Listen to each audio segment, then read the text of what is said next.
কি অবস্থা সবার? সবাই কেমন আছো? আমি আলহামদুলিল্লাহ ভালো আছি। আর আমার মনটাও আজকে অনেক ভালো। কারণ অনেকদিন পরে আমার বোনের সাথে দেখা হবে। আমি যেহেতু ২ দিনের জন্য যাবো, তো আমার বাচ্চা বলতেছে, "আমাকে নিও না প্লিজ। আমার জার্নি করতে আর ভালো লাগে না।" তো কি আর করার? ফার্স্টে তাকে নিয়ে আসলাম বাগেরহাটে, এনে তার দাদির কাছে তাকে হস্তান্তর করলাম। দেন আমি রওনা হয়ে গেলাম। আজকে ফার্স্ট টাইম আমি দোলা বাসে ট্রাভেল করতেছি। ট্রাস্ট মি গাইস, ফার্স্টে তো আমি দোলা বাসের টিকিট কাটবই না। পরে আমার এত ভালো লেগেছে।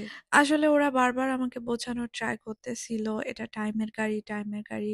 রাইট টাইমে গাড়ি ছাড়ে এবং রাইট টাইমেই আপনার গন্তব্যে আপনি পৌঁছায় যাবেন। কোনো প্রবলেম নেই। বাট আমি কেন জানি বলতেছিলাম, না এটা টাইমের গাড়ি না, লোকাল গাড়ি, আমি যাব না। এক পর্যায়ে চিন্তা করলাম একবার ট্রাই করেই দেখি। তো কি আর বলবো গাইস, একটা সময় আমার বাস ছিল, তো একটা সময়ই একদম গাড়ি আসছে। ১টার ৫ মিনিট আগেই আসছে বটে। তো আমরা ১টার পরেই হচ্ছে বাগেরহাট থেকে রওনা করে দিলাম।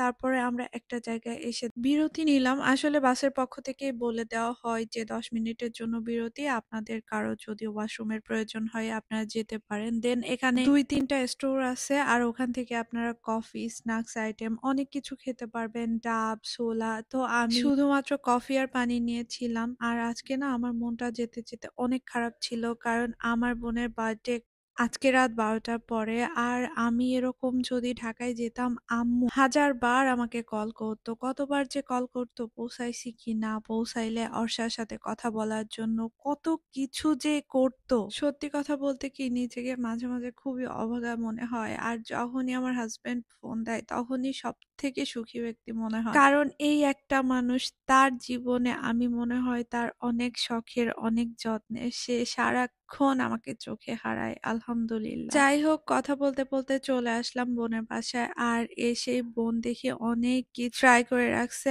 আমি অলরেডি ফ্রেশ হয়ে আসছি। দেন আমি একটু ভাতও খেয়ে নিয়েছিলাম। তারপরে আবার এই স্ন্যাক্স আইটেম গুলা খেয়ে দেন আমি ১ কাপ কফি খেলাম। আর এর মধ্যে আমাদের কমন ফ্রেন্ড তিন্নিও চলে আসলো।